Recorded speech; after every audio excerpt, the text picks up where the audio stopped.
emergency for the first time in about... This is Jim, and, Receiving this message. We are Ken Jennings and John Roderick. We speak to you from our present, which we can only assume is your distant past, the turbulent time that was the early 21st century. Fearing the great cataclysm that will surely befall our civilization, we began this monumental reference of strange and obscure human knowledge. These recordings represent our attempt to compile and preserve wonders and esoterica that would otherwise be lost.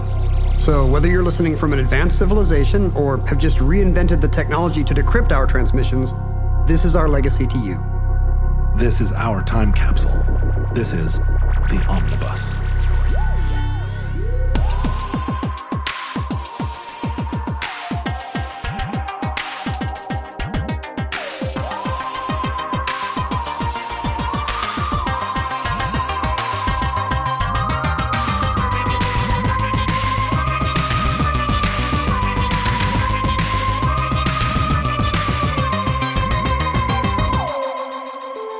You have accessed entry 548.JM0304, certificate number 38646.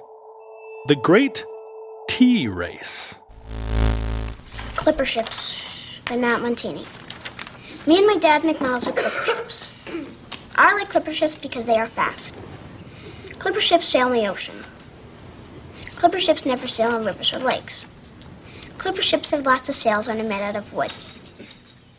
I know you've been to London, John. I've been to London, I've been to France. I'm not going to ask about underpants.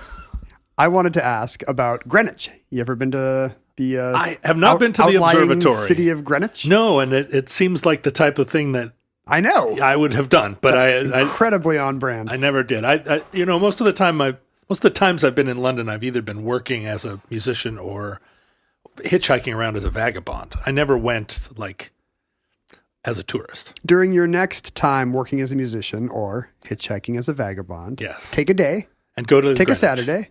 Go to Greenwich. It's great. There's the observatory, so you can stand on the prime meridian. And that here's my question about the prime meridian. They have it chalked out on the ground, right? Yes. And then for all of England, does it just go to the gate and stop? That's what I was going to say. Does it go all the way down? It continues all the way to the coast. There's a guy with one of those things that they used to make the center line in soccer, and he just rolls up and down every morning. Yeah, maybe that would be a good job for you. That would be so meditative. Just pushing one of those little limestone things from the White Cliffs of Dover up to Hadrian's Wall or wherever the prime meridian hits the North Sea. I think of that kind. No, just go to Hadrian's Wall. Don't go any further. Scotland doesn't get a line. and then there's a little man with a rowboat waiting for you that will sail you out into the ocean. There's a Scottish man waiting with a similar device, but his is plaid. His produces a plaid line. Have you been? Yes. Which is why I pretended to be interested in you to tell a story about me. No, of course. That's the omnibus way. It sure is.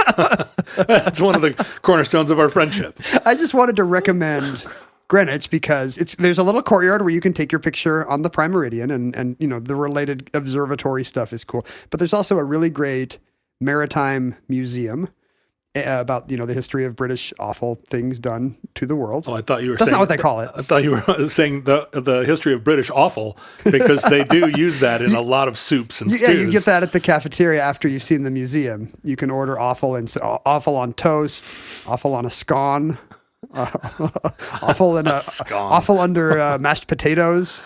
They call that offal in the hole. Do you does it strike you in moments like that we think of a place like Greenwich as it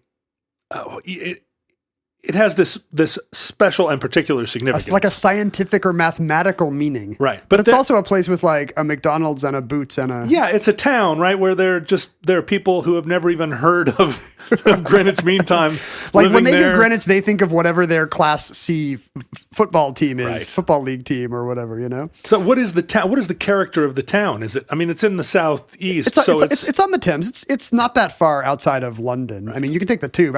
We took a little boat. They're like river cruises because we were there in the summer. And there's lawns. There's I think there's a lot of cool old buildings there because of the Admiralty.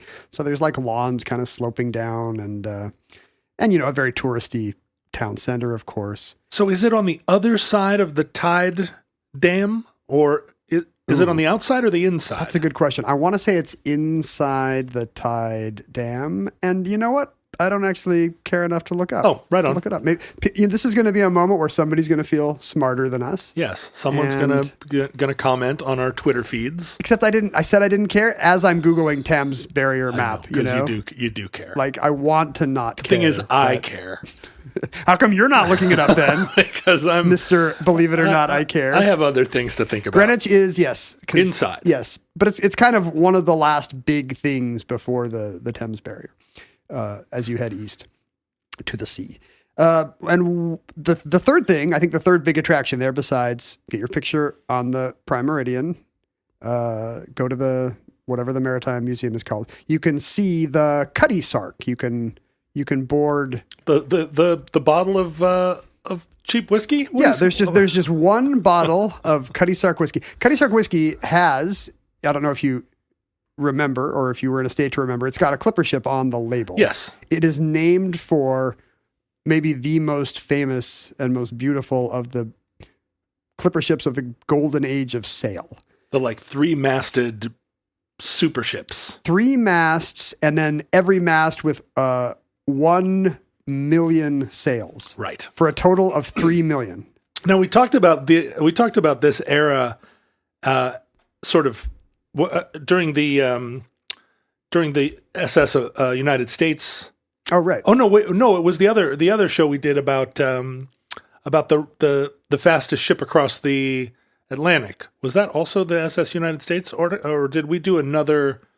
We did a show about the fastest ship to cross the Atlantic? Did we do an episode on there was a trophy for the fastest ship across the Atlantic. Right. We did do that. It might have been the SS United States. Let's say it was.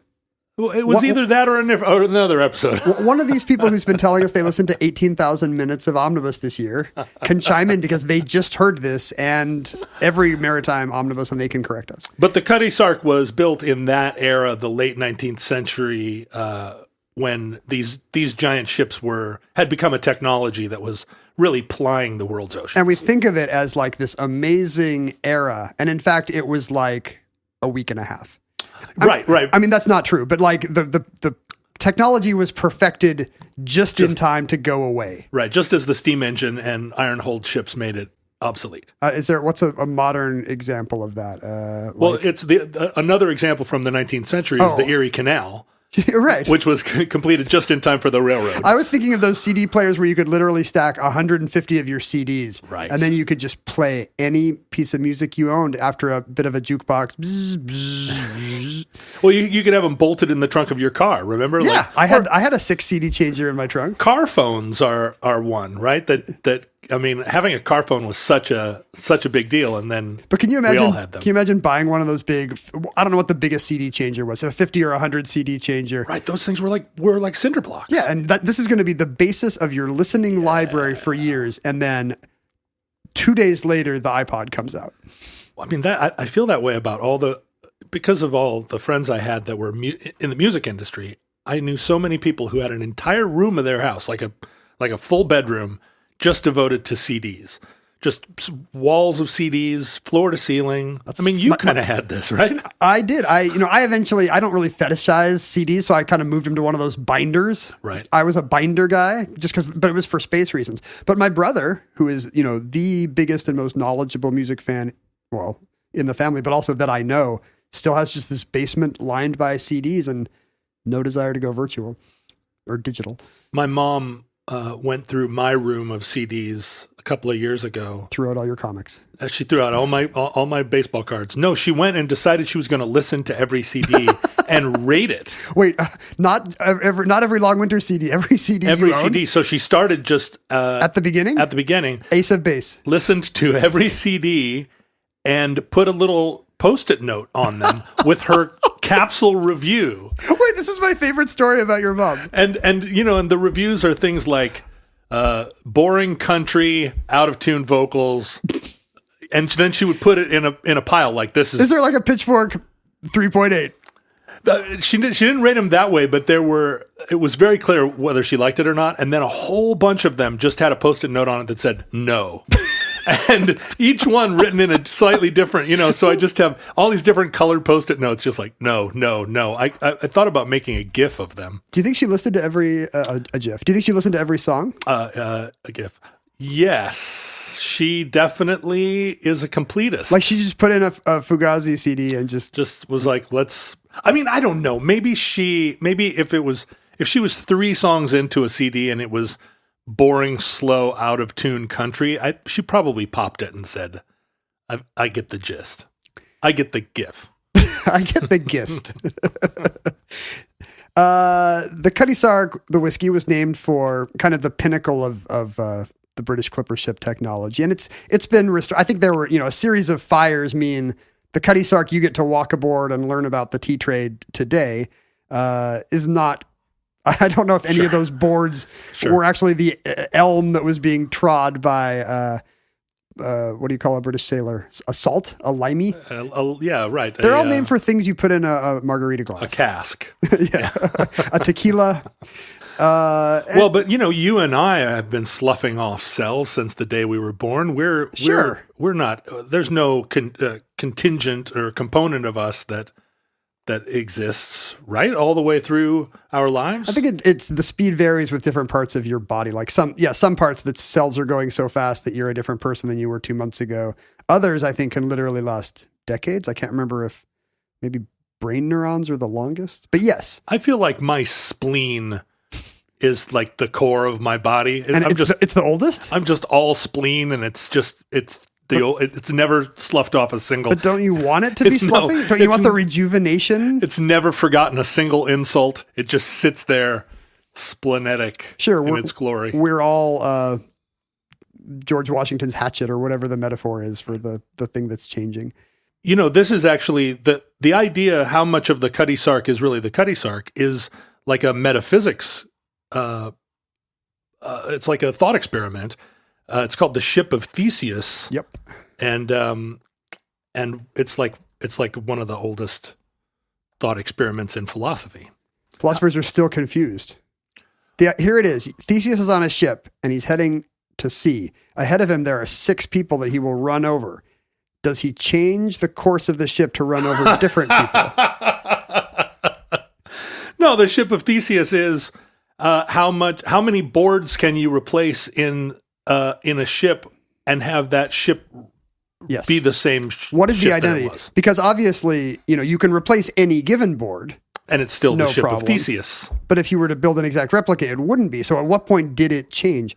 It's the kind of the colonial version I always think of is like my grandfather's axe. He replaced the head twice, the handle 3 times, but it's still my grandfather's axe somehow. Well, we see it a lot here in Seattle because we have that Center for Wooden Boats, and they restore old ships where the wood boring worms have ruined the keel, and so they take all this great old growth stuff out and replace it. But yeah, at a certain point, you just have the steering wheel is the only thing left. Even though it's largely a replica, or at least a very, very elaborate restoration, it's still fun to see because you can just see the scale of this thing. It's tight quarters, even though it's a big ship. When I was a kid, my dad actually briefly got into model building. Ship in a bottle? And it was not in a bottle. I wish. That seems like something your dad would do. You got the tools to raise the sails through the mouth of the bottle. How did he do it? No, he built a big elaborate model of the Cutty Sark. So I always thought this was like the most famous ship because it was the one we had in our house. Oh. But it's pretty famous, because it survived. The name, the odd name, actually comes from a Robert Burns poem about a witch named, his famous poem Tam O'Shanter, about a witch called Nanny D, who is a topless witch. She's the figurehead, the sexy figurehead of the Cutty Sark. Really? Yeah, even in Victorian times, ships were allowed to have just the most remarkable female contours. Well, sure. I always thought it was Liberty crossing the barricade.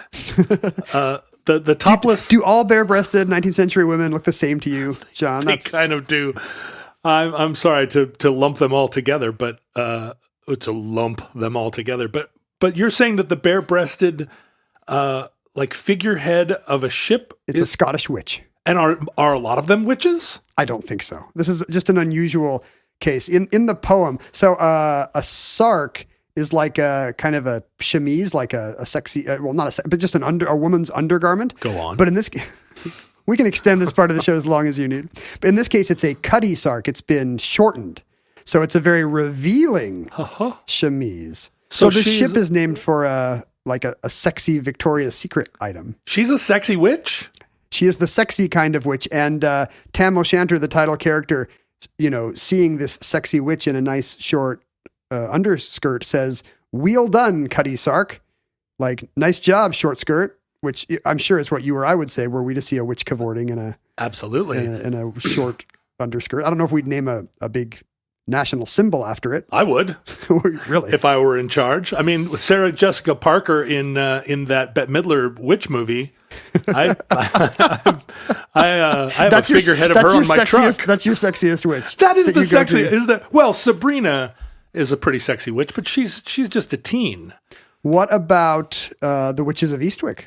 Cher, Susan Sarandon, and Michelle Pfeiffer, each more beautiful than the last. Those are truly some sexy witches. The world is full of sexy witches. Right. We don't want to just limit it to... You know what? I've been bewitched an awful lot in my life. Sure. I mean, you can't beat Elizabeth Montgomery. True. Winky, winky. I don't know what would be the equivalent today of naming a ship for a revealing undergarment.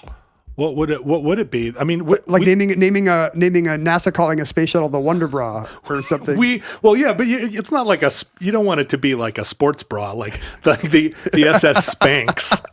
Did I ever tell you? I was in a store in New York and I was looking for a Christmas present for a friend, and I was sort of going through the garments, and there were all these like really cool little outfits by this, what was to me a brand new company, Spanx. With an X. And I was like, that's kind of a racy name, like Spanx. And so I took a couple of these things that I thought were cute up to the counter, and I was like, I want to get these. And the woman behind the counter was like, who are you buying these for? And I said, my girlfriend, or, I'm getting them Christmas presents for a lady. And she was like, you do not want to you do not want to buy these as a Christmas present. Put these back. And I was like, what? And she was like, these are things women buy for themselves. What's the shapewear anniversary? Oh, right. Year 17. Third year, right? No, I think you have to be married for 25 years before you buy somebody Spanx. But I gotta, and then I told the story, and the woman confirmed that if I had bought her Spanx, it would have been a real relationship ender. You would have got the bad kinds of Spanx. So what would you name a space shuttle if you were naming it after a lady's undergarment? It's just not an option we have today. Can you have a space shuttle called Madonna's Cone Bra from the Express Yourself tour? The USS Thigh High? The CFM. And so, and the Cutty Sark is just a beautiful ship in its restored form. We've mentioned the 3 masts, each with supplement, the more sails they figured out how to put on these things, that it's as wide as it is tall, just to catch more of the wind. So you've got these supplementary stay sails, you've got studding sails, you've got Moonraker sails, which is the most beautiful name of sail. Is that the title? The Moonrakers. Yeah, the Ian Fleming book and the Bond movie are named for a kind of sail. Oh, that's wonderful. And if you can picture the hull of a clipper ship, it's also a beautiful curve. The funny thing is I found these things are designed with almost no math or engineering know-how. They would just build one based on some guy's theory. At best, maybe he had a toy in a bathtub. But they would just build them according to what had been fast so far. Hey, this new Dutch design looks really good. Let's build one of these, but we'll make the stern wider. Or we'll increase the tumble home or the flare, or these weird dimensions that get used to describe ship hulls. Because maritime engineering, like hydrological engineering, I guess. There's a term for it.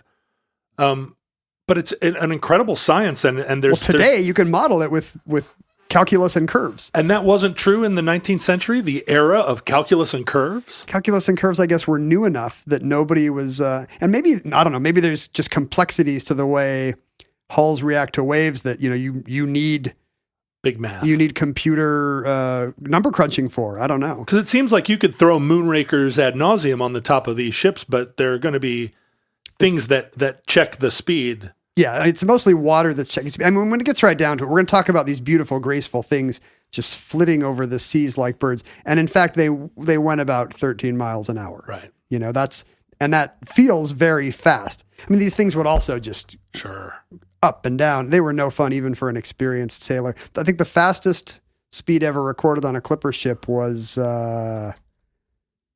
about 17 knots. So 20 miles an hour. And that's just like as fast as the technology can go. They kind of are like the new Chevy Camaros. They look really fast, and whether or not they are fast or not.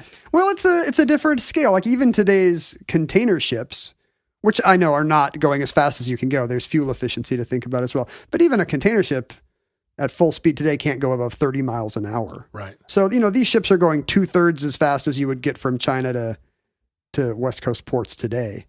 And it feels incredibly fast because you're just on an amusement park ride for months. Until they are becalmed in the Sargasso Sea. Right. No number of moonrakers is going to save you from the horse latitudes. Why do we all know how to say like dozens of these weird sea things, but we don't know what they mean? Yeah, I guess it's pirates. So a lot of it's just trial and error. When, clipper ships were kind of made possible by the invention of what's called the Aberdeen bow in 1839. And the guy who, first made a schooner with this shape, everybody was like, no, that's not what boats look like. And he's like, no, I think this is going to be faster, better performance. And, nobody knew until they built the whole thing and put it in the ocean. And they're like, oh, wow, this one is faster than what the other is the ones. Aberdeen bow? Oh, I don't know. It's some kind of bow. Imagine a bow, but then imagine a really sleek and cool one. Scottishy one. It's plaid. No, it's named for Aberdeen, Washington. Uh-huh. It's got... it's made out of grunge. It's also plaid. Plaid, exactly. It's flannel. It's a flannel covered bow. But these ships are gorgeous. They have a sleek look that even today kind of matches with our idea of what connotes speed and performance. And then they would just have some of them 26,000 square feet of sails aloft, like half an acre of canvas. Wow. In the air at once. And I was thinking about this today. I wonder if this is the first time that an item of transportation and maybe even any industrial item becomes is thought of as beautiful, a curvy fetish item.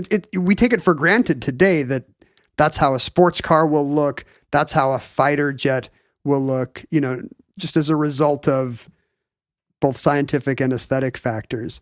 But I mean, is this the first time anybody was like, man, that's a sexy industrial item? I mean, you have to wonder because this is the era when materials are expensive and labor is cheap. Right. And so it didn't cost that much more to make things beautiful. Yeah, consumer goods would have been good quality. Well, and like your Surrey with a fringe on top, your locomotive, those things were all kind of made. I mean, this is when you take apart an old factory and you realize that the flywheel is made with this sort of elegance and design that now we would just stamp it out. But those old machines were. I don't know. There seemed to be when things were made by hand, there was always that extra little bit of craftsmanship that went into making things. I agree. Beautiful. But that takes some know-how to see, I think. Yeah. Like in the case of a clipper ship, every 5-year-old kid is going to be like, whoa. Look at the angel. Yeah. And that's not true of, early locomotives, which were awe-inspiring for different reasons, but not because they have they're not beautiful. Not their sleekness or their femininity or, whatever these attributes that these ships had. It's interesting. If you look at the USS Constitution, which again is another one of these ship of Theseus, where how much of the Constitution is still the Constitution? It predates. That's also true of the document as well. Oof. Too political, Ken. Stop. Easy. What about these clowns in Congress? That's what I think. People are going to cancel their subscriptions. The Constitution predates the Cutty Sark by 100 years, and it also is a 3-masted ship. But the way the the design has evolved from the Constitution to the Cutty Sark. I'm going to look at it and give it a rating like your mom.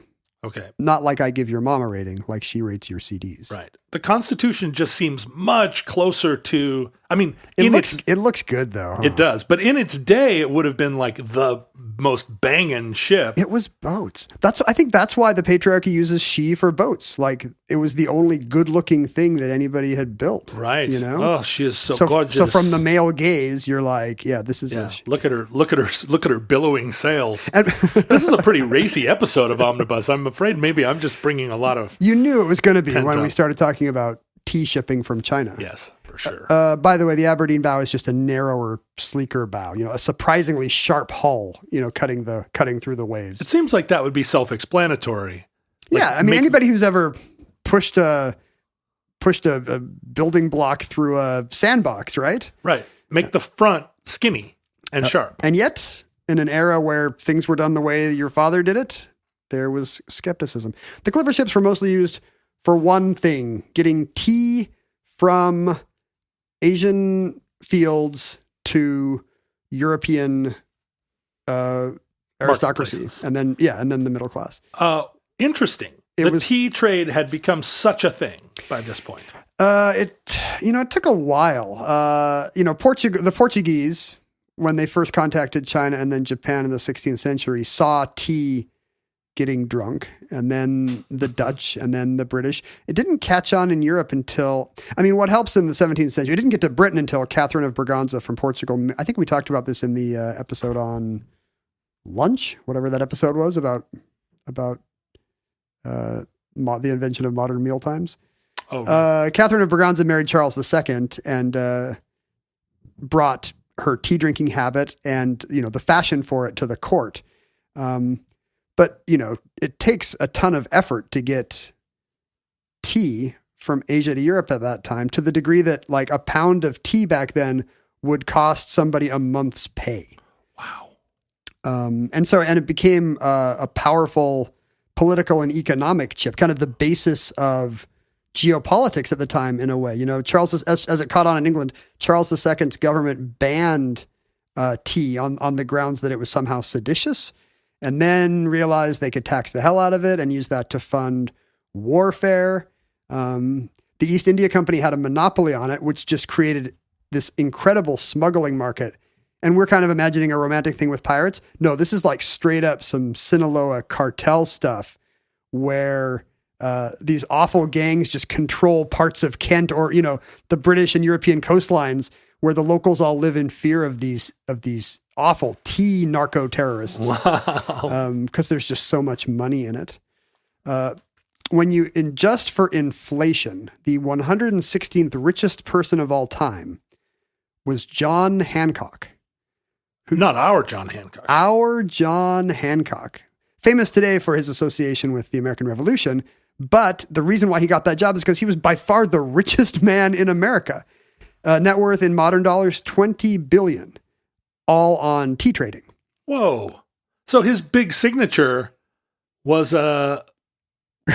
was well earned, right? He's used to signing with big letters. It matches his view of his own importance. Of course my name would be here. I am literally the Rockefeller of my day. Did he fund the American Revolution in any great Oh, that's an interesting question. If he didn't, what a right? Right? He's going to get his name on the document. He should have been when you think of all those guys shivering in Valley Forge, and meanwhile, John Hancock with his 20 billion modern US dollars. Right. He's lighting his cigar with guinea fowl. He did, in fact, use the proceeds from his tea mercantile business for the army. But I guess there's still last mile problems in getting troops fed and whatnot. But it makes the American Revolutionary Boston Tea Party, it really makes it, right. It gives it a different cast if tea is the cocaine of the day. We think of tea as kind of a frippery, but back then it was just the basis of so much trade and international squabbling. And the problem was tea season was pretty short, for the beginning in May, and then for the next few months, China would produce its tea for the year. And, in an era before you could really keep stuff well And when there wasn't that much of it, all of last year's tea was gone or super expensive. So how to get that tea back in time was a huge deal. And tea, it's like rice won't grow at home. Right. Tea also, you can't just start growing tea in Oxfordshire. Exactly. Like it's got to come off a boat, and that boat has to go all the way around, from China down past Taiwan, South China Sea, Indian Ocean, around the Cape of Good Hope, or up around the side of Africa, Azores, Europe, and then, London, if that's where it's going. And you could bring, one of these, it was one of the few commodities that would pack small enough and yet be worth enough to make that clipper ship investment worthwhile. Yeah. Because, these things with they're not just today's giant container ships where you could also load it with big bags of heavy rice or tractors or whatever. Not that they had tractors. So you could put 500 tons of tea in one of these things. And if you sell it for £7 a ton, you could pay off your ship in 3 or 4 years, especially because there was a premium on speed. The first clipper ship that got back to London with the first tea of the year would get a 10% premium. And that's not just ceremonial. Like that's eager tea merchants who finally have product. That's Earl Grey sitting there at the dockside. Just waiting, just looking at his phone. The other thing that actually led to this tea trade from China is finally we found something that apparently we means all white people. Sure. Europe had discovered something that China wanted, and that was opium. Because China did not want to open its ports to European products. The trade only worked if you could bring something over in your ship as well. And so... Where were we getting the opium? India. So you get, the British Empire gets its opium from India, takes it to China where it's illegal, where the government is desperately trying to keep its people off the stuff and out of the opium dens. And, Europe illegally pumps China full of opium, fills the empty holds with coffers of tea, and back they head. And so were there any arms exchanged for hostages in this whole plan? Did the Contras get involved? Viscount Oliver of North. I guess Lord North. There you go.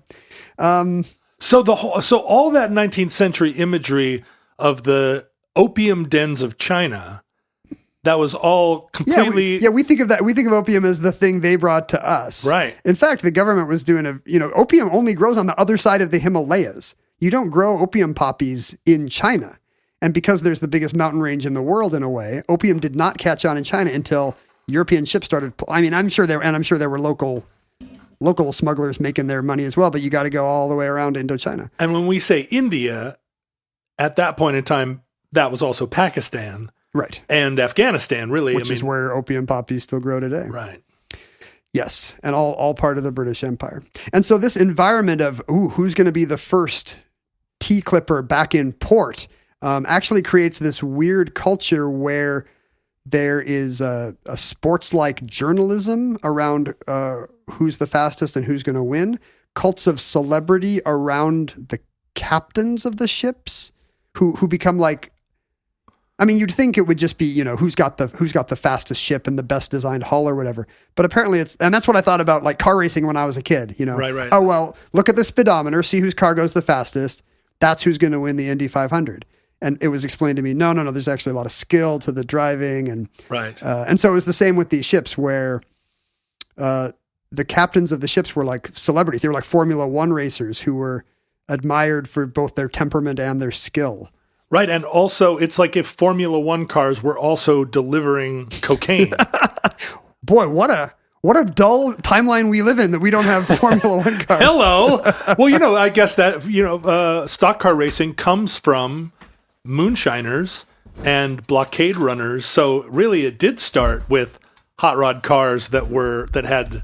Let's hear it for addiction, creating all the beautiful transportation. Yeah, all the great races, fetishes of today. Well, and think about Ham Solo making the Kessel Run in only 74 parsecs or whatever. Is it canon that spice is spice is what makes space travel possible, Ken? But is it psychoactive? What do you do with spice when you have it? I've never seen. I know he's bringing spice, but are they just putting it in paella when he gets it to Mos Eisley, or is anybody getting high on it? I always assume that it is the same spice as in Dune?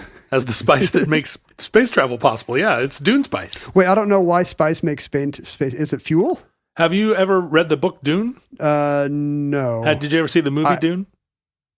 Yes, but I have only the vaguest memories of it, and it might have been the longer one that David Lynch took his name off of. Yeah, it's fairly garbled in the movie, but and believe me, I'm no Dune expert. But please Dune-splain to me what spice does. Spice makes you high. Okay, so it is and then it makes space travel possible. I'm not sure. Look, listen.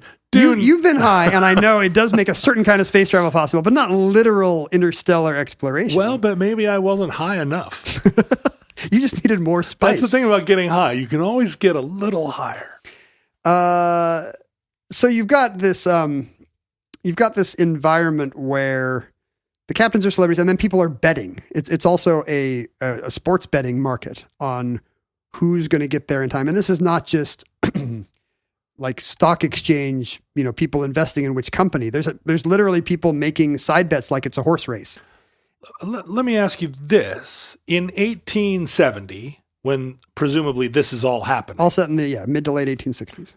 Is telegraph technology global enough that these sports bettors could be tracing the progress of the Cutty Sark through the Straits of Malacca around South Africa? Like, could they be sending messages that were reaching London faster than the ship itself? I think that is true. I think the answer is yes, because journalists are dispatched to follow these annual spring tea races. And it wouldn't make any, if nothing can go faster than a clipper ship, how is word getting back? Like at the end of the race, it'll be like, boy, you guys would not believe how exciting this was in the Strait of Formosa. I'll describe it to you. So there would have been spotters. There would have been the morning paper would say like, the ships are now just a day apart as they enter the Indian Ocean or as they round the Cape of Good Hope. So it's like the Dakar race or just writ incredibly large, like a full hemisphere of traveling. As I said, the ships may be beautiful, but life aboard them sucked, because you're just by design, you are just going up and down and up. Yeah. I guess podcast viewers cannot see what my arm is doing. Up and down. Let me, you do the descriptive audio text. Play. Ken is waving his arm up and down. So everybody's just throwing up all the time. Without, they don't have modern navigation. So even old salts, even the most experienced old salts and limes and tequilas just spend the whole time barfing on one of these if the seas are rowdy.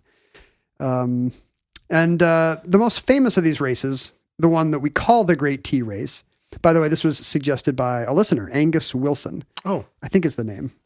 The email I got said August Wilson, late playwright August Wilson. Uh-huh. I don't think that's correct. Well, this is one of the last things he did. Yes. He anticipated the omnibus. Having already written a brilliant cycle of 10 plays about African-American life in Pittsburgh, I would now like to know what John and Ken think about clipper ships. The Great Tea Race. So Angus wanted to know about the Great Tea Race, which, even though it was an annual thing, often refers to a very specific race that happened in 1866 from Fuzhou, China to London.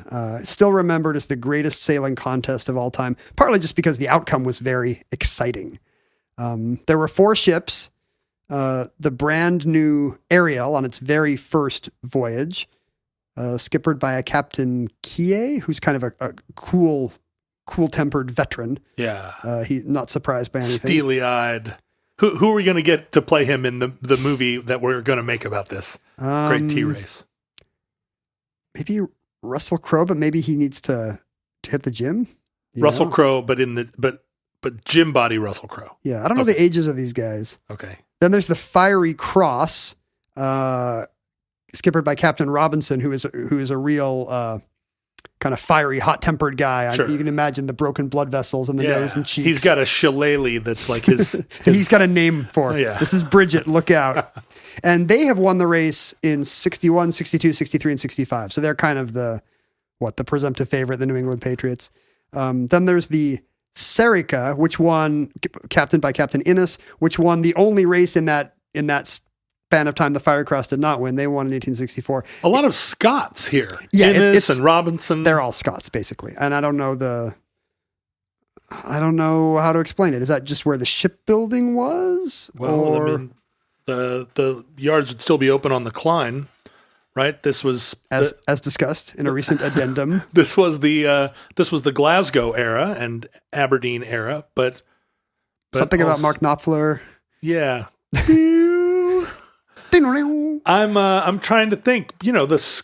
I mean, it might have been the Presbyterianism. If you're Presbyterian, that just makes you want to seek out salt spray in your face and unpleasant.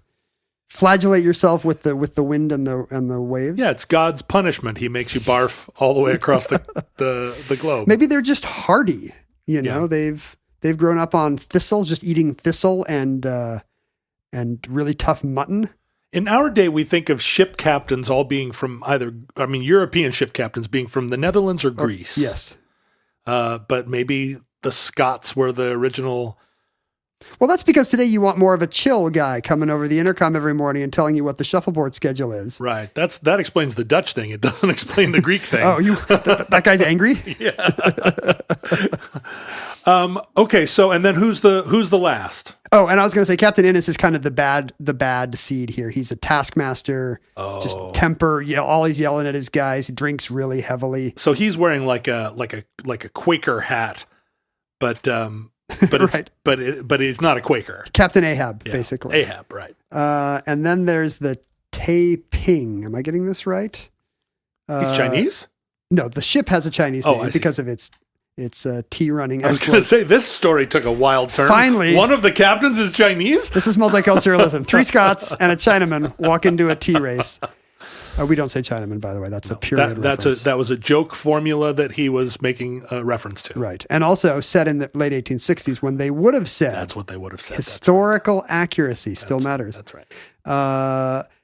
The Taiping is the 4th ship. It's captained by Captain McKinnon.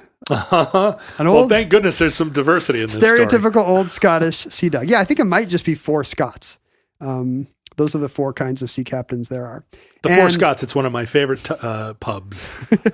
So the betting markets of Hong Kong are going crazy about this, this exciting rematch for the Fiery Cross and the Serica, then the brand new Ariel and the Taiping. And is this a thing where the race starts at the fields?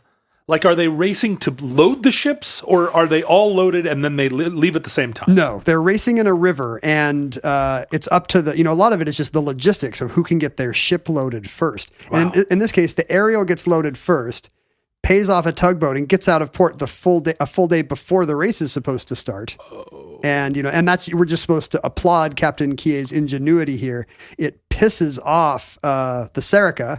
Captain Innes just leaves without doing any of his paperwork or bill of lading. Right. But the Ariel's eagerness to get to sea backfires. It turns out it picked the wrong tug. It gets stranded by a falling tide behind the bar of the river. The tug can't get it. They have to wait till the next day. And by the time they leave, the other ships have caught up. Oh, this feels like the start of Cannonball Run. It basically is the original Cannonball Run. Yes. The ships basically can stay in sight of each other because now they've all got top of the line technology. They are, they're all contending with the same tides and winds and waves. This is an exciting race. So from Taiwan all the way to St. Helena, they're they're within sight of each other many places and never more than a day or 2 apart. Wow. And they pass the Cape of Good Hope, and there's probably weeks. This thing lasts over 3 months, so there's probably whole weeks where nobody knows what's happening in the race. It's like some part of a car race that takes place in a tunnel, right? And who knows what order they're going to emerge in. Wow. And it really came down to what? The skill of the captain and the design of the hull. They say that a good captain could add half a knot of average speed to it. So maybe a good analogy is like a horse and a jockey, where, you're mostly measuring the horse, but everybody knows a bad jockey can kill you, whereas a good jockey might put you over the top. Right. Just some degree of skill and experience. So half a knot, that would... Over time. That would do it. But I guess these 4 Scots are so good that By the time the ships are resighted passing the Azores, which I think may be the first time they're sighted after rounding South Africa, right.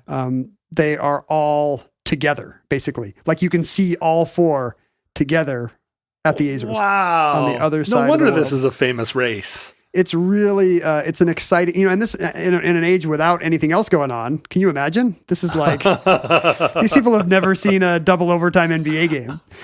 97 days after leaving Fuzhou, they enter the English Channel and then the Thames. At this point, the Ariel is in the lead, but it's only 10 minutes ahead of the Taiping. And those two are only 2 hours ahead of the Serica. The Fiery Cross, commanded by the angry Captain Robinson and, four-time champion, is a full day and a half behind, and he is pissed. Wow. So the Taiping and the Ariel in the lead come racing down the Thames essentially together, just minutes apart. And the Taiping beats, but even though Ariel is in the lead when they enter the Thames, apparently they haven't really, because it's mostly a public relations race, you'd think the betting tables would have had rules. But the Ariel entered the Thames first, but the Taiping got to the dock 25 minutes ahead of the Ariel. After a 97-day race, beats them by 25 minutes. And the captains, I guess, motivated by Presbyterian severity and fairness, agreed to split the 10% premium because one ship got to the Thames first, the other made it to dock first due to the vagaries of lading and tugboats and whatnot. It would seem that the 10% premium was there as an incentive, but also like the advantage of having the tea first. But if all four ships get there within an hour, right, then it's just bragging rights. Yeah, right. The 10% premium is that it doesn't get the tea to the shops. No, think about, have you ever really wanted a cup of tea? Think about a British person who needs his or her tea at 3 p.m. He can't wait for the Fiery Cross is 36 hours behind. Right. He would even have to wait 2 more hours for the Serica. Like he's thirsty now. He wants that tea. Well, and also he gets to say he's got first tea. Yes. Right. He's got the good stuff. It's 20 minutes fresher. You're right though. At this point where they're only divided by hours, it really does come down to just the glamour of who won the most exciting tea race in the history of the world. The other reason why this is remembered, in addition to the photo finish, is because it was kind of the last hurrah of the golden age of sail. The Cutty Sark was completed, I think, in 1869. That very same year, the Suez Canal opened. Oh. And that was what did it. Because steamships already existed. The problem was the technology wasn't quite there. Over long distances, a clipper ship could still outpace a steamship. But then two things happened. The steam engines got a little more efficient all the way through the 1860s, just, I guess, better pressure, leading to higher speeds. And then when the Suez Canal opened, suddenly the journey from Europe to Asia, 4,000 miles gets cut off, and it drops from 16,000 to 12,000. And clipper ships have a hard time getting through the canal. Right, of course they would. They're too tall. They can do it with a series of tugboats and I don't know, are there other names for other kinds of little helper ships that would... Helper ships. Yeah, that's the nautical term. That's what we call them, little helper ships. But that's expensive and it's not super fast. Whereas a steamship can just plow the Suez Canal like nothing. And as a result, now a steamship getting through the Suez Canal can easily beat any clipper ship going around the Cape of Good Hope.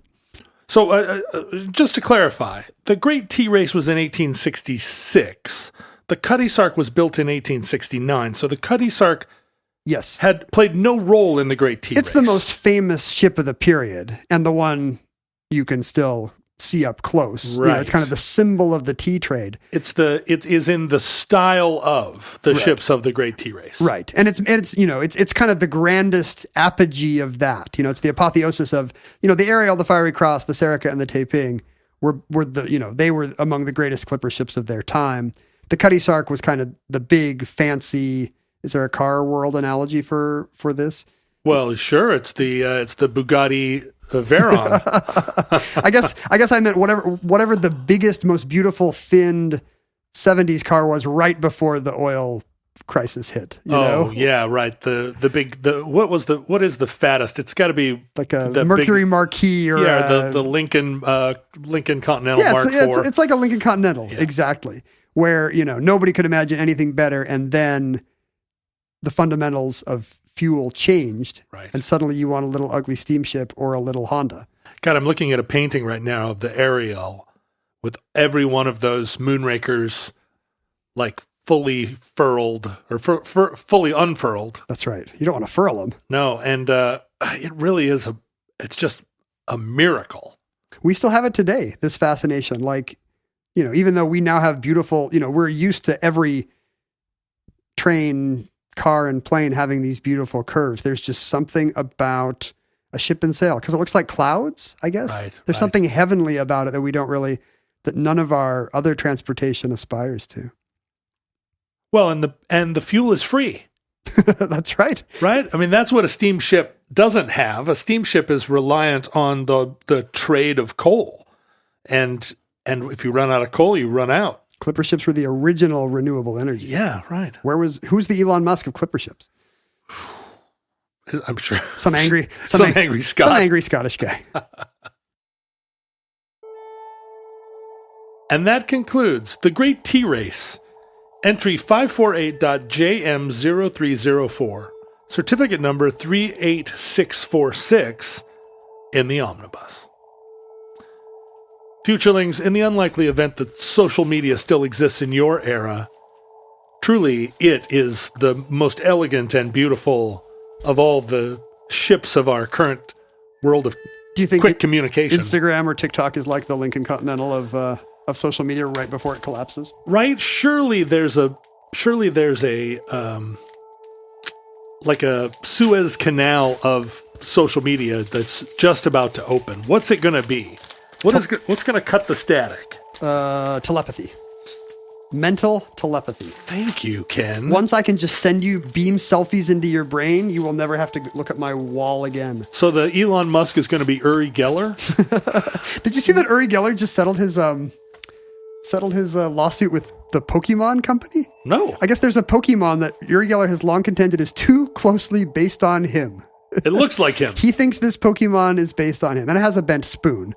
But I guess also he feels there's a physiognomic now, wait a minute. It has a bent spoon? I feel like maybe I'm siding with Mr. Geller here. Well, he apparently settled. He finally got a check from Pokemon. Feels like bent spoon. If that's going to be your sigil, it's really just one guy. Does that mean the Matrix paid off had to pay off Uri Geller just to bend a spoon? He can't own the idea of bending a spoon. No, that's true. And it's kind of a heroin thing, too. The bent spoon is sort of a heroin emblem.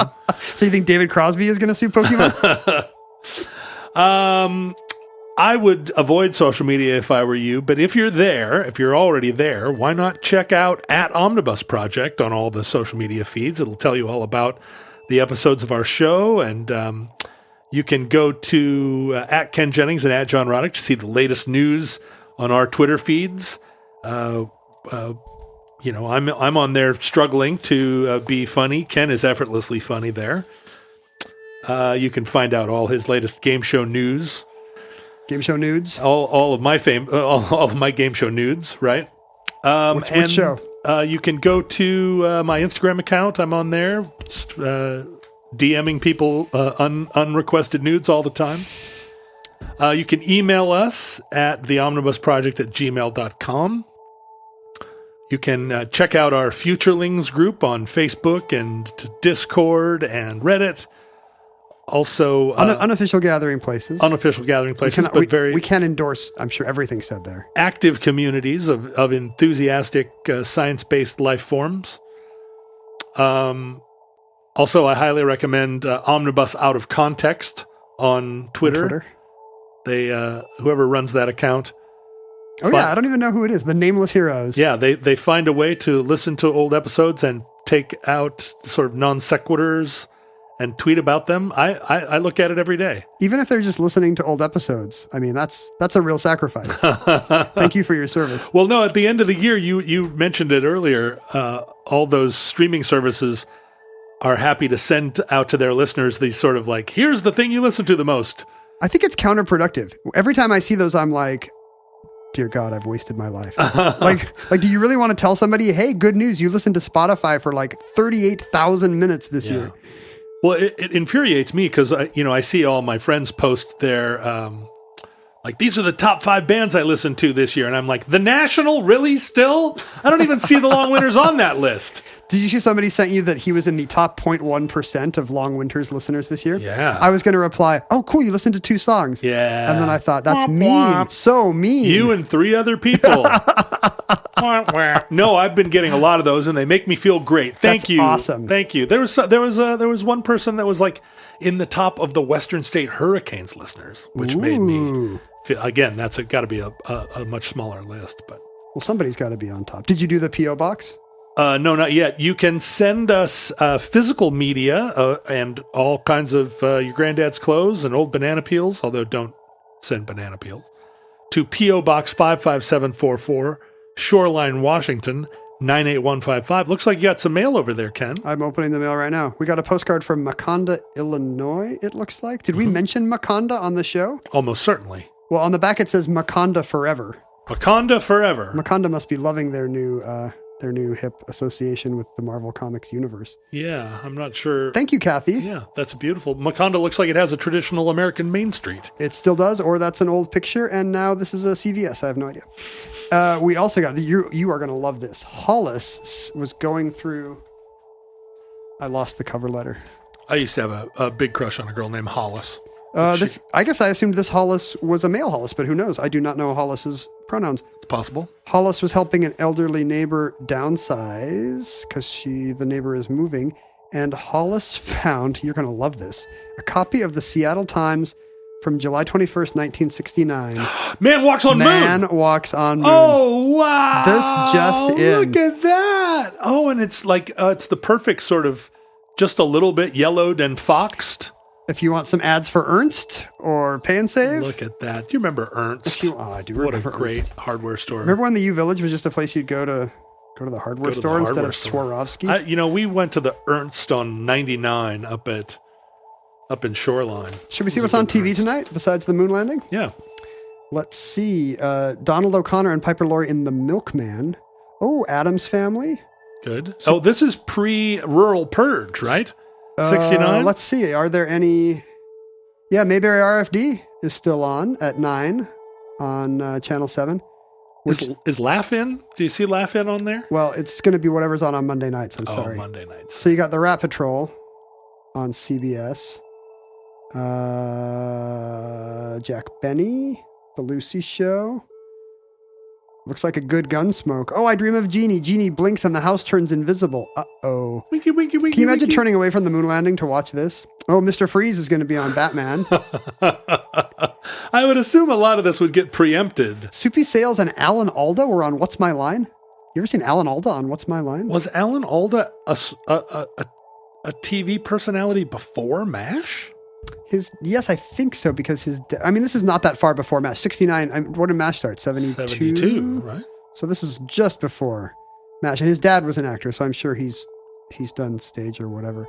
And NBC's Movie of the Week, an adaptation of Terrace Bulba with Yul Brynner and Tony Curtis. Oh, that's a theatrical release, just not a very good one. Family Affair was still on in 1969. Well, let's just do another hour of the show where we go through this and do the jumble. Oh, it's so beautiful. Does it smell like an old newspaper? It's pretty good. Newspapers used to be so big. Look at how big this newspaper is. He said, Ken, I didn't want to feel left out, so my daughter drew you this picture. But I got to say, unless it fell out, I don't see the picture. Maybe it's in the newspaper. I'm just going to, it could be tucked into the paper somewhere. Oh, wait, did he give this specifically to me? That is to you. Oh, wow. Look at that. I thought it would probably find a happy home among John's historic memorabilia. Very cool. Thank you, Hollis and company. It says right there, and this is really interesting. There's extra blue ink on this. This is the night final. And the blue ink on either side says, because of what you have done, the heavens have become a part of man's world. Is it talking to me? I think to Neil Armstrong. That's very inspiring. And then, who is speaking? The Seattle Times or President? Is that Nixon that said that? Every time Nixon spoke, it was in blue in the paper. Because of what you have done, That's a bad Nixon. That's your impression. Nixon? Yeah. I'm not a crook. The Jews are trying to keep us from going to the moon. That's a pretty good one. It used to be we all had Nixon impressions in our impression folder, and I've lost mine. I feel like Mayor Quimby brought back Kennedy, but now nobody does Nixon. Right. Yeah. Brr, brr. That's my Nixon impression. And then on the other side it says, that's one small step for man, one giant leap for mankind. And this is definitive. It There's doesn't no say, A. Oh, man. Now, that's revisionist history from NASA. Do you, and did you mention the Patreon? And then, please, if you like more of this incredible content. Do you want to hear another? What if there was a podcast that was just somebody looking at an old newspaper for half an hour and being like, oh, here's the bridge column. Hey, look at popsicles are on sale for 9 cents. If that is a possibility, you will find it here at Omnibus, and you can support the show, and we greatly appreciate it, by giving a little bit at patreon.com/omnibus project. That's what Angus Wilson did, and he got a whole show about clipper ships. Yeah. Well done, Angus. Apparently that's what he's into. And well done you. Angus seems like a Scottish name as well. Do you think he's do you think he's the ghost of an old salty sea dog who has somehow found $50 of doubloons to donate to our Patreon? I was on the cuddy, sir. Now I haunt the internet. Listeners, from our vantage point in your distant past, we have no idea how long our civilization survived. Like the golden age of sail, the end could be abrupt. We hope and pray that the catastrophe we fear may never come. But if the worst comes soon, this recording, like all our recordings, may be our final word. But if Providence allows, we hope to be back with you soon for another entry in the Omnibus.